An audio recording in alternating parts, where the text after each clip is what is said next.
Hello friends, welcome to channel. അപ്പോൾ നിങ്ങൾക്ക് അറിയും, ഇന്നലെ ആക്ച്വലി നമ്മുടെ അവിടെ ചെറുതായിട്ട് മഴ പെയ്തുട്ടാ. അതല്ലാണ്ട് അതുകൊണ്ട് തന്നെ ഇന്നലെ രാത്രി വലിയ ഇഷ്യൂ ഉണ്ടാകുന്നില്ല. എനിക്ക് തോന്നുന്നു മിക്ക ഏരിയസിലും എറണാകുളത്തും ഒക്കെ പെയ്തിട്ടുണ്ട് മഴ. പക്ഷേ ഇന്ന് ആദ്യം തിരിച്ച് നമ്മുടെ നോർമൽ ടെമ്പറേച്ചറിലേക്ക് വന്നിട്ടുണ്ട്. അപ്പോൾ അതുകൊണ്ട് തന്നെ നമ്മുടെ ഒരു വീട്ടിൽ ഒരു റൂമിൽ AC ഇല്ലാത്തവർക്ക് നല്ല പാടായിരിക്കും.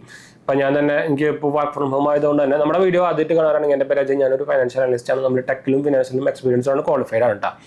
നമ്മൾ ഇലക്ട്രോണിക് ഫീൽഡിലൊക്കെ വർക്ക് ചെയ്തിട്ടുള്ള എക്സ്പീരിയൻസ് ഉള്ളതാണ്. അപ്പോൾ അത് മാത്രമല്ല, നമ്മളിപ്പോൾ അറിയാലോ, ഞാനിപ്പോൾ ആക്ച്വലി വർക്ക് ഫ്രം ഹോം ആണ്. അപ്പോൾ അതുകൊണ്ട് തന്നെ നമ്മളിപ്പോൾ ഞാൻ പറഞ്ഞല്ലോ, ഞാൻ പേസ് ഇട്ടാണോ, അല്ലാണ്ട് നമുക്ക് കൂടി ഇരിക്കാൻ പറ്റില്ല. നമ്മൾ എൻ്റെ റൂം മുകളിലാണ്. അപ്പോൾ അതുപോലെ തന്നെ രാത്രിയിലും ഉറങ്ങണമെങ്കിൽ ഇപ്പോൾ ഈ സാധനം ഇല്ലാണ്ട് പറ്റുന്നില്ല. അപ്പോൾ അതുകൊണ്ട് തന്നെ ഇത് എങ്ങനെ നമുക്ക് കറക്റ്റായിട്ടുള്ള ഒരു AC വാങ്ങിക്കണം? നിങ്ങൾക്ക് 1 ടൺ വാങ്ങിക്കണോ, 1.5 ടൺ വാങ്ങിക്കണോ, 2 ടൺ വാങ്ങിക്കണോ, 3 സ്റ്റാർ വാങ്ങിക്കണോ, 5 സ്റ്റാർ വാങ്ങിക്കണോ, 4 സ്റ്റാർ വാങ്ങിക്കണോ, അങ്ങനത്തെ കുറേ ഇതിൽ കുറേ ടെക്നിക്കൽ സംഭവങ്ങളുണ്ടല്ലോ. അത് നമുക്ക് ജസ്റ്റ് ഒന്ന് പതുക്കെ ഈസി ആയിട്ട് മനസ്സിലാവുന്ന ഭാഷയിലൊന്ന് പറഞ്ഞു പോകട്ടോ. അപ്പോൾ പുതിയതായിട്ട് കാണുന്നവർ നമ്മുടെ ചാനൽ സബ്സ്ക്രൈബ് ചെയ്യാത്തൊരു സബ്സ്ക്രൈബ് ചെയ്യുക, ഫ്രണ്ട്സിലേക്ക് നമ്മളൊന്ന് ഷെയർ ചെയ്യുക. നമ്മുടെ 2 മെയിൻ ചാനൽസ് മാത്രം പോയി കണ്ടൊക്കെ സബ്സ്ക്രൈബ് ചെയ്ത് സപ്പോർട്ട് ചെയ്യാം. അപ്പോൾ ആദ്യമായിട്ട് തന്നെ നമുക്ക് 1 ടണ്ണിൻ്റെയും 1.5 ടൺ, ഈ ടണ്ണിൻ്റെ കാര്യം പറയാം. അതായത് അതിൻ്റെ പവർ എന്ന് വേണമെങ്കിൽ പറയാം. ഈ നമ്മുടെ CC എന്നൊക്കെ പറയില്ല, 200 CC 1000 CC എന്നൊക്കെ പറയില്ലേ, അതിന് പകരമായിട്ട് വേണമെങ്കിൽ നമുക്ക് 1 ടൺ, പണ്ട് 0.8 ടണ്ണും 0.5 ടണ്ണൊക്കെ ഉണ്ടായിരുന്നു. ഇപ്പോൾ അതൊന്നുമില്ല. ഇപ്പോൾ സ്റ്റാർട്ടിങ് 1 ടൺ ആണല്ലാണ്. അപ്പം നിങ്ങളുടെ റൂമിൻ്റെ സൈസ് അനുസരിച്ചാണ് ആക്ച്വലി നമ്മൾ സെലക്ട് ചെയ്യേണ്ടത്. നമ്മുടെ റൂമിൻ്റെ സൈസ് 120 സ്ക്വയർ ഫീറ്റ് താഴെയാണെങ്കിൽ, അതായത് ഇപ്പോൾ 100 സ്ക്വയർ ഫീറ്റ്, 80 സ്ക്വയർ ഫീറ്റ് അങ്ങനെയൊക്കെ ആണെങ്കിൽ നിങ്ങൾക്ക് 1 ടൺ AC മതിട്ടാ. 1 ടണ്ണിൻ്റെ AC മതി. അല്ലാത്ത പക്ഷം ഇപ്പോൾ 120 സ്ക്വയർ ഫീറ്റിൻ്റെ മുകളിലും 180 സ്ക്വയർ ഫീറ്റിൻ്റെ ഇടയിലൊക്കെ ആണെങ്കിൽ നമുക്കൊരു 1.5 ടണ്ണിൻ്റെ AC എന്തായാലും വേണം. അപ്പോൾ എൻ്റെ റൂം 150-156 സ്ക്വയർ ഫീറ്റ് ഉണ്ട്. അപ്പോൾ അതുകൊണ്ട് തന്നെ ഞാൻ ഉപയോഗിക്കുന്നത് പാനസോണിക്കിൻ്റെ 1.5 ടണ്ണിൻ്റെ AC ആണ്, സ്മാർട്ട് ഇൻവെർട്ടർ AC ആണ്. അപ്പോൾ അങ്ങനെയാണ് നമ്മൾ ഈ 10 സെലക്ട് ചെയ്യുക. അപ്പോൾ അതിൻ്റെ മുകളിൽ ഇപ്പോൾ 160-170 മുകളിൽ സ്ക്വയർ ഫീറ്റ് ഉള്ളവർക്കൊക്കെ നിങ്ങൾക്ക് 2 ടണ്ണിൻ്റെ സെലക്ട് ചെയ്യട്ടോ. മെയിനായിട്ട് എനിക്ക് തോന്നുന്നത് മെയിൻലി ഇപ്പോൾ ജിമ്മ് അങ്ങനത്തെ ഒരു സ്ഥാപനത്തിലൊക്കെയാണ് നോർമലി ഇത് വെക്കാറ്. വീട്ടിലങ്ങനെ വെക്കുക, ഇപ്പോൾ ഹോളിലൊക്കെ ആണെങ്കിൽ അത് വെക്കും. അല്ലാത്ത പക്ഷം കുറവായിരിക്കും 2 ടണ്ണിൻ്റെ AC വീട്ടിൽ ഉപയോഗിക്കുന്നത്. അപ്പോൾ ഇതാണ് നമ്മുടെ ടണ്ണേജിൻ്റെ. ഇനി നമ്മൾ പറയുമ്പോൾ നമ്മുടെ സ്റ്റാറുകളുടെയാണ് 3 സ്റ്റാർ, 5 സ്റ്റാർ.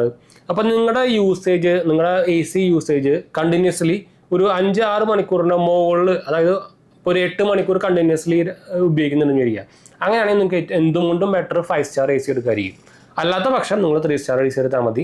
അല്ലെങ്കിൽ നിങ്ങൾക്ക് അതിൻ്റെ ബെനിഫിറ്റ് കിട്ടില്ല. വെറുതെ എന്ന് അറിയാമല്ലോ, 5 സ്റ്റാർ AC ആകുമ്പോൾ നിങ്ങൾക്ക് അതിൻ്റെ റേറ്റ് ഡിഫറൻസ് വരും. അപ്പോൾ നിങ്ങൾ കൂടുതൽ നേരം കണ്ടിന്യൂസ്ലി യൂസ് ചെയ്യുന്നുണ്ടെങ്കിൽ മാത്രം 5 സ്റ്റാറിലേക്ക് പോയാൽ മതി. അല്ലെങ്കിൽ നിങ്ങൾ 3 സ്റ്റാറോ അല്ലെങ്കിൽ 4 സ്റ്റാർ എടുത്താലും കുഴപ്പമില്ല. റേറ്റ് ഡിഫറൻസ് അനുസരിച്ചിട്ട് നിങ്ങൾക്ക് എടുക്കാവുന്നതാണ് കേട്ടോ. പിന്നെ ഇതിൽ നോക്കാവുന്നത് ഇപ്പോൾ പിന്നെ smart AC, non smart AC ഉണ്ടല്ലോ.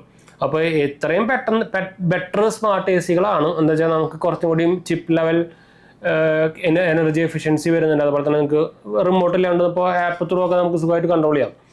അപ്പോൾ പിന്നെ നമുക്ക് എനർജി കൺസപ്ഷൻ കാര്യങ്ങളൊക്കെ കാണാൻ പറ്റും. അപ്പോൾ അങ്ങനെ കുറച്ച് ബെനിഫിറ്റ് വരുന്നുണ്ട്.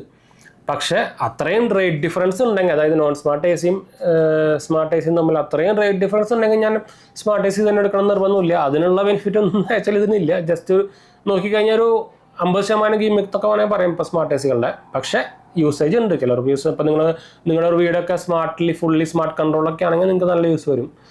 പക്ഷേ എന്താ വെച്ചാൽ ഈ സ്മാർട്ട് ACകൾക്ക് ഒരു പ്രശ്നം എന്ന് വെച്ചാൽ നമ്മുടെ പവർ എപ്പോഴും ഓൺ ചെയ്തിടണം. അങ്ങനെ ഒരു ഇഷ്യൂ ഉണ്ട്. പക്ഷേ നമ്മുടെ ഇപ്പോൾ പുതിയ നമ്മുടെ KCBയുടെ മീറ്ററൊക്കെ ഉണ്ടല്ലോ, അത് പവർ ഓൺ ആണെങ്കിൽ ചെറുതായിട്ട് കറണ്ട് വലിക്കും. അപ്പോൾ അത് പ്രായോഗികമല്ല ഫുൾ ടൈം ഓൺ ചെയ്തിടുന്നത്. അപ്പോൾ അത് ഫുള്ളി നമുക്ക് അതിൻ്റെ കാര്യം കിട്ടില്ല. പറയുമ്പോൾ അതിൽ കട്ട് ഓഫ് സ്വിച്ചൊക്കെ ഉണ്ടെങ്കിലും, പക്ഷേ എന്നാലും ഞാൻ ആക്ച്വലി ചെക്ക് ചെയ്ത് നോക്കിയിട്ടുണ്ടായിരുന്നു. നമ്മുടെ സ്മാർട്ട് AC നമ്മൾ പവർ ഓൺ അല്ലെങ്കിലും നമ്മുടെ മെയിൻ പവർ ഓൺ ആണെങ്കിൽ ചെറുതായിട്ട് കറണ്ട് വലിക്കുന്നുണ്ട് കേട്ടോ.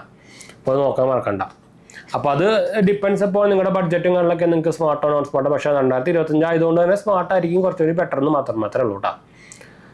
ഞാൻ ആക്ച്വലി നമുക്ക് കുറച്ച് റെക്കമെൻഡേഷൻ അല്ലെങ്കിൽ റെക്കമെൻഡ് ആയിട്ടുള്ള ACയുടെ ലിസ്റ്റ്, ഞാൻ ബൈങ് ലിസ്റ്റ്, ആമസോണിൻ്റെ ബൈങ് ലിസ്റ്റ് ഞാൻ വേണമെങ്കിൽ താഴെ കൊടുക്കാൻ. ആരെങ്കിലും ഇൻട്രസ്റ്റ് ഉണ്ടെങ്കിൽ വാങ്ങിക്കാൻ മറക്കണ്ട, ട്രൈ നോക്കാൻ മറക്കണ്ട കേട്ടോ. അപ്പോൾ നമ്മുടെ ചാനൽ ആദ്യമായിട്ട് കാണാൻ എൻ്റെ പേര് അജയ്, ഞാനൊരു ഫൈനാൻഷ്യൽ അനലിസ്റ്റ് ആണ്. നമ്മൾ ടെക്കിലും ഫിനാൻഷ്യലും എക്സ്പീരിയൻസ് ആണ്, ക്വാളിഫൈഡ് ആണ്.